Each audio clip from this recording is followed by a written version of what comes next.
हमारे जीवन में अनेक ऐसे क्षण आते हैं जब हमें ये महसूस होता है कि हम अपनी आदतों और कार्यों के बारे में सही निर्णय नहीं ले पा रहे हैं। ये महसूस तब और गहरा हो जाता है जब दूसरों से किसी प्रकार की क्रिटिसिज्म या रिस्पॉन्स मिलती है।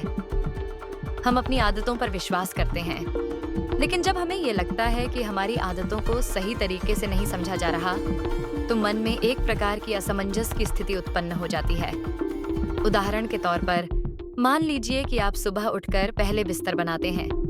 ये एक आदत है जिसे आपने खुद के लिए चुना है, क्योंकि आपको ये लगता है कि ये आपके दिन की शुरुआत को बेहतर बनाता है। लेकिन क्या होगा यदि आपके कमरे में रहने वाले लोग इस आदत को न समझें, या अगर वे इसका पालन न करें? क्या आप तब भी अपनी आदत पर कायम रह पाएंगे? आचार्य प्रशांत के अनुसार यही वो समय है जब हमें खुद से ये सवाल करना चाहिए कि क्या मुझे अपनी आदतों के बारे में पूरी समझ है, और क्या मैं जो कर रहा हूँ उसे पूरी तरह से समझता हूँ।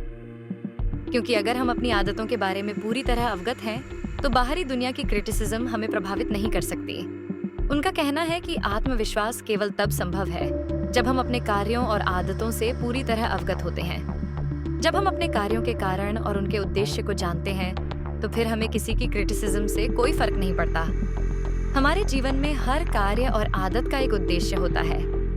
ये उद्देश्य या तो स्पष्ट होता है, या हमें उसे समय के साथ समझने की आवश्यकता होती है। यदि हम सुबह उठकर बिस्तर बनाते हैं, तो ये आदत हमें व्यवस्थित रहने की भावना देती है। ये न केवल हमारी दिनचर्या को नियंत्रित करती है, बल्कि हमें मानसिक शांति भी प्रदान करती है। लेकिन जब ये आदत किसी और के द्वारा समझी नहीं जाती, या अगर लोग इसे हल्के में लेते हैं, तो हमें ये महसूस होने लगता है कि हमारी आदत सही नहीं है। आचार्य प्रशांत इस पर कहते हैं, ये तब होता है जब हम अपनी आदतों के उद्देश्य को पूरी तरह से समझते नहीं हैं। अगर हम ये समझते हैं कि हम जो कर रहे हैं वो हमारे लिए सबसे अच्छा है, तो हमें किसी भी क्रिटिसिज्म से फर्क नहीं पड़ेगा। जब आप जानते हैं कि जो आप कर रहे हैं वो आपके लिए सही है, तो फिर किसी और की असहमति या क्रिटिसिज्म आपको दुखी नहीं कर सकती। ये आचार्य प्रशांत का विचार है। ये स्पष्ट है कि जब हम अपने कार्यों के उद्देश्य और महत्व को जानते हैं, तो बाहरी दुनिया से आ रही रिस्पॉन्सेस का कोई असर हमारे मानसिक स्थिति पर नहीं पड़ता। हम अक्सर आत्मविश्वास को इस रूप में समझते हैं कि हमें हमेशा अपने डिसीजंस और टास्क्स के बारे में दूसरों से अप्रूवल प्राप्त करना चाहिए। लेकिन क्या ये वास्तविक आत्मविश्वास है? क्या ये सही है कि हम केवल दूसरों से स्वीकृति प्राप्त करने के लिए अपने टास्क्स को करते रहें? आचार्य प्रशांत के अनुसार असली आत्मविश्वास तब आता है जब आप अपने टास्क्स और आदतों से पूरी तरह अवगत होते हैं। इसका मतलब ये है कि जब आप अपने कार्यों के कारण और उद्देश्य को समझते हैं, तो किसी भी बाहरी क्रिटिसिज्म या असहमति से आपको कोई फर्क नहीं पड़ता। आत्मविश्वास का वास्तविक रूप तब दिखाई देता है जब आप जानते हैं कि जो आप कर रहे हैं वो सही है, और आपको दूसरों से उसकी स्वीकृति की आवश्यकता नहीं है। आत्मविश्वास तब होता है जब आप जानते हैं कि आप जो कर रहे हैं वो आपके लिए सबसे अच्छा है। आचार्य प्रशांत के अनुसार, अगर हम अपनी आदतों को लेकर पूरी तरह स्पष्ट होते हैं, तो हमें किसी की क्रिटिसिज्म से दुख नहीं होगा। हम आत्मविश्वास से ये जानते हैं कि हम अपनी आदतों और टास्क्स के कारण सही दिशा में बढ़ रहे हैं। जब हम किसी आदत को अपनाते हैं, तो हमें ये समझने की आवश्यकता होती है कि उस आदत के पीछे का उद्देश्य क्या है। उदाहरण के लिए, मान लीजिए कि आप सुबह बिस्तर बनाते हैं। ये आदत आपके लिए पॉजिटिव हो सकती है, क्योंकि ये आपकी सुबह की शुरुआत को व्यवस्थित और शांतिपूर्ण बनाती है। लेकिन क्या होगा यदि आपके आसपास के लोग इस आदत को न समझें? क्या आप इसे छोड़ देंगे, या फिर क्या आप इसे बनाए रखेंगे क्योंकि आपको ये सही लगता है?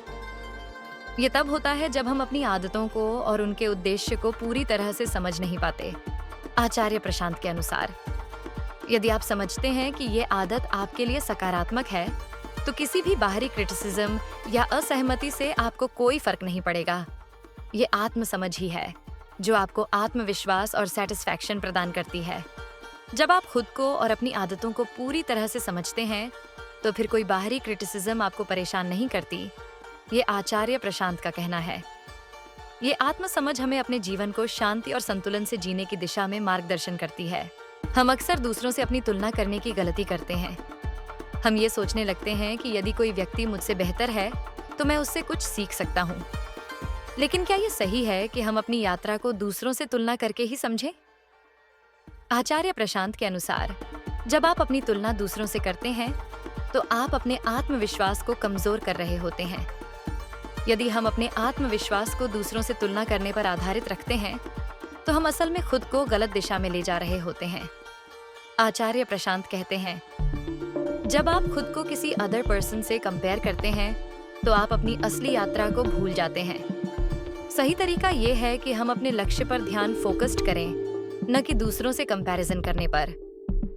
अपने लक्ष्य को पहचानें और उसी के अनुसार अपनी यात्रा पर आगे बढ़ें। ये आचार्य प्रशांत का सुझाव है। यदि हम अपनी कंपैरिजन दूसरों से करेंगे तो हम कभी भी आत्मसमझ और सेटिस्फैक्शन की स्थिति तक नहीं पहुंच पाएंगे। हमें ये समझना होगा कि हमारा लक्ष्य बाहरी दुनिया से नहीं बल्कि अपने अंदर से होना चाहिए।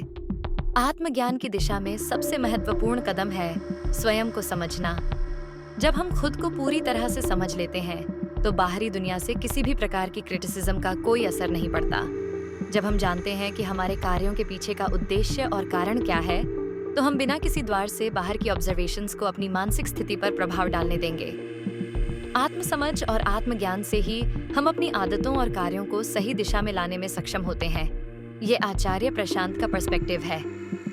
आत्मज्ञान के द्वारा हम न केवल खुद को समझते हैं बल्कि जीवन को पूरी तरह से एक नए पर्सपेक्टिव से देखना शुरू करते हैं। जब हम इस दिशा में कदम बढ़ाते हैं तो हमारी आदतों और कार्यों के प्रति पर्सपेक्टिव बदलता है। हम समझने लगते हैं कि हमारे कार्यों का उद्देश्य केवल अपनी आत्म संतुष्टि और शांति की ओर बढ़ना है, न कि किसी अन्य से खुद को साबित करने के लिए। आचार्य प्रशांत का ये संदेश जीवन को समझने की दिशा में अत्यंत महत्वपूर्ण है।